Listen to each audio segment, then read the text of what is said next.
Hey, good morning, everybody. It's Hammer. Today is Wednesday, May 6th, 2026. I, of course, am Hammer, founder of Hammer Solutions, home of great products like Originator Success, Grab and Go Social, and Rate Sensei. Products to help my originator friends get more business in 2026. Be sure to go check those out and see how they can help you.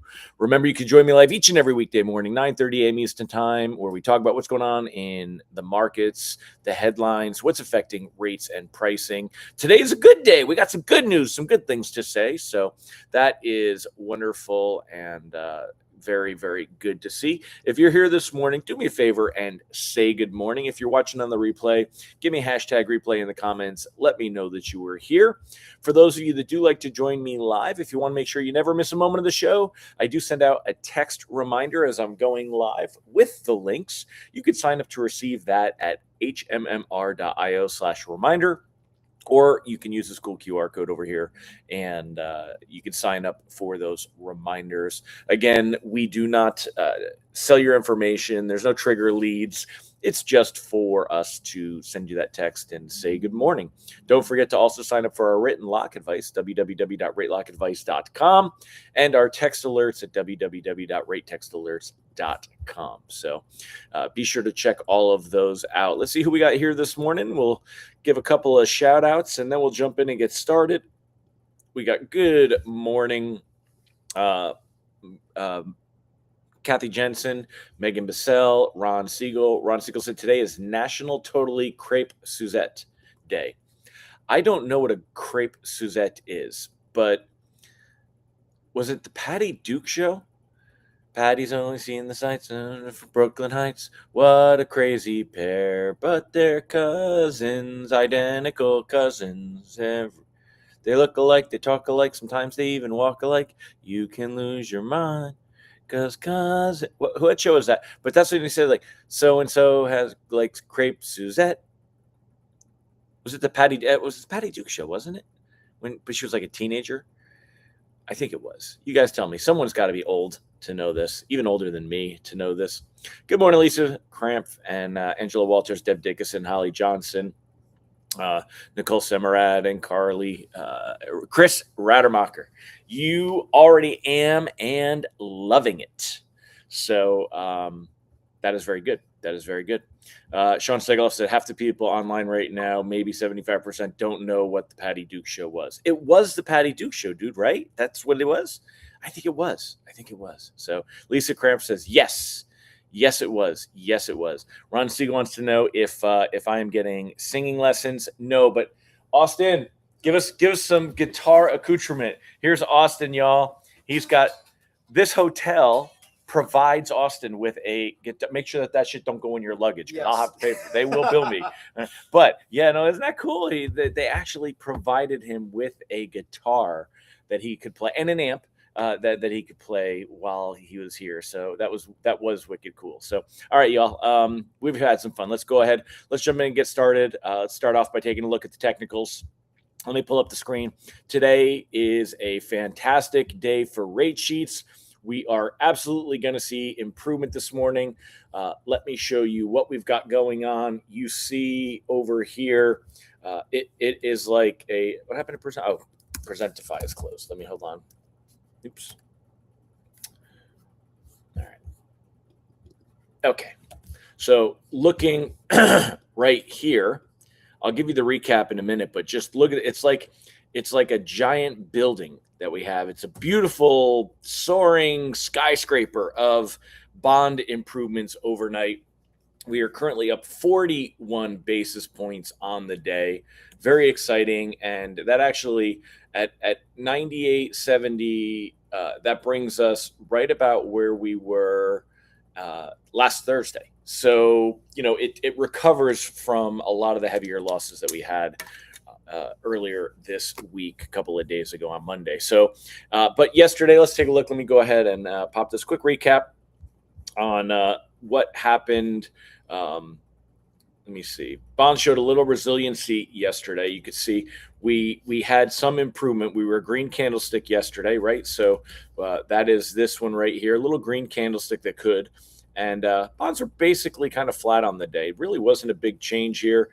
Pricing comes out right around 10 a.m. You can see we're on like 98.35, ended the day around 98.31. So it wasn't really much of a move yet. I think that is a terrible drawing. All right, there we go. Wasn't much of a move yesterday. Things were basically flat. But today we are going to see a much better situation. Rate sheets are going to improve. Axios reported a deal is close, and that's what's pushing everything. It all has to do right here. Stocks have opened higher, powered by optimism that a negotiated end to the Middle East can be reached, and renewed enthusiasm around the artificial intelligence trade. So that's for why stocks are rallying with the AI stuff, but for us, bonds are all about it. So Axios reported that the U.S. and Iran were close to an agreement, and that the war has sent and the an agreement, an end to the war, and has sent oil prices sharply lower. They actually went all the way down to 90 before going up a little bit. They're up, I think, around 93 right now. After Trump warned that the U.S. bombing of Iran would resume at a much higher level and intensity if Tehran doesn't agree to a deal. He's still a bit of a one-trick pony, and he's got to throw threats. They don't like threats. They don't respond well to threats. This is all an ego play. I don't know why he keeps doing that. I'd like to see, a deal done. I don't know that we will. This Operation Freedom that started out on Monday that smacked bonds around. Yesterday it fell apart. I don't want to get too deep into a political commentary, but it's important to note that there was some hope that we could have seen things improve if the U.S. was able to help ships get out of the Strait of Hormuz with this Operation Freedom. And we weren't. We didn't. We got a couple of ships through. I do know there were a couple, but it's not. It did not do enough to break the stranglehold that Iran has. So that's why markets are so excited about the news that hopefully we are near a deal. And again, you can see the heavy swings in optimism and how it affects markets. If we were to see something negative happen and they were to go away, that could hurt us. So reprice risk today is moderate. We do definitely, hopefully we won't see a problem. But if something happens to ruin the idea that a deal could be happening soon, it will do this. Now, we've heard this before, that we're close to a deal. We've heard it more than one time before. And every time we do, we see what we've seen today. We saw, mortgage-backed securities are improved 40 basis points, and that's going to help. That's going to help bring rate sheets back around. It takes the pressure off. The 10-year was up testing that 4.43 mark. Now it's back down 4.35, I believe. Let me take a look here. I think we were at 4.35. 4.36 now at the moment. So we're going to see that. If anything you're locking, you're cautiously floating right now. We want to see how this thing plays out. Also, some lenders will be more aggressive than others as far as what they put on the rate sheet. But 40 basis points, there's plenty of room for them to add all of that in there. So we will see. Ron says the response has been to Operation Freedom. You think so? The IRGC realized per Axios that with the U.S. getting ships through and stopping the fast boats, the IRGC recognized they lost its leverage and now just want to get what it can. Hopefully that's the case. However, gotta play with that a little bit. However, what I would argue is that Trump yesterday said that we were done with Operation Freedom. It was like one day. So I don't know, but he did say it was to get lined up for a deal. So we will see. We'll definitely be looking at the price of oil. Hopefully this does happen.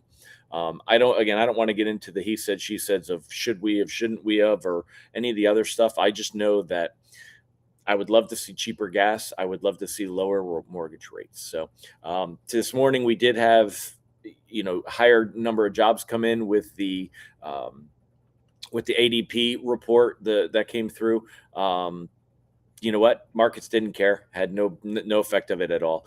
Friday, when we get the BLS jobs data, I don't think we're going to see a huge reaction to it. But if we are in that optimistic area, that we're still in, it could help see a little bit of a rally. I'm not worried about, even if we see higher, that we have to worry about it, because that it basically it's the idea of when the Fed would raise or hike rates. So Ron says, as Ron has been known to say, markets will always overreact, and they do. I agree with you. I agree. Um, yeah, the IRGC is best at getting delays on the table. Yeah, and that's kind of the thing too. It's not like this is likely to lead to something that gets done very quickly, but we'll see. Continue to ride this out. It does give us an opportunity to see some better pricing, at least today. Other markets, foreign markets, really, really reacted strongly to it. That's why the Asian markets. That's why in overnight, I'll pop it back up on the screen. We'll show you those technicals again. When we look at the overnight trading, that's why you see. There it is. Yeah, that's why when you look at overnight trading, that's why we've got such a huge jump just going from closed here to opening here. That was Asian markets, European markets reacting very much to the news, because as much as America is paying higher gas and it's affecting us, it is even more of a problem in Europe and in Asia. And they want to see a deal get done. China wants to see a deal get done. U.S. gas hits 415 years an all-time high, but in other places it's even higher. In other countries it's even higher, and the U.S. we do have the ability to actually produce a lot of our own fuel, our own oil. So other places don't have that, but just keep an eye on it, because again, I'm even seeing right now a little creep up here in the 10-year Treasury yield, little bit of a drop here in mortgage bonds. We're going to keep an eye on it. Hopefully we don't see anything that kind of drifts away, and we'll continue to cautiously float. But because when you're taking a look here, again, Iran evaluating U.S. proposal to end the war as China calls for peace. When China is calling for peace, that they're hurting. And China urges the opening of Hormuz in Iran talks before Xi and Trump meet. So this is kind of what's all pushing everything. It's all the same thing, the geopolitical tensions, the price of oil. Let's take a look and see CNBC. Let's see how much oil is at the moment, and then I'll wrap it up for today. So oil is 102.45 for Brent crude, and that's a good thing. So I think WTI is probably, when I saw that it was in the 90s, that's what they were probably talking about, was WTI, which is West Texas Intermediate oil. So a little bit different. But all right, my friends, I'm going to wrap it up. Thank you again. Actually, Ron says, watch out for Friday BLS. You think there'll be a big beat on the jobs number. Forecast is for 60,000. You're betting it'll be over 100,000, and then not good news for bonds. So, well, we've got until tomorrow. We could lock tomorrow's. We don't have to rush to lock at the moment. I agree with you. I don't know that a big beat will scare markets that much, though. I don't know that we'll get that negative of a reaction, because, we'll talk more about that tomorrow. So, all right, everybody, thanks again for joining me. Appreciate you being here. I am headed home, and I will come to you from home tomorrow from the barn. Take care, everybody. Bye-bye.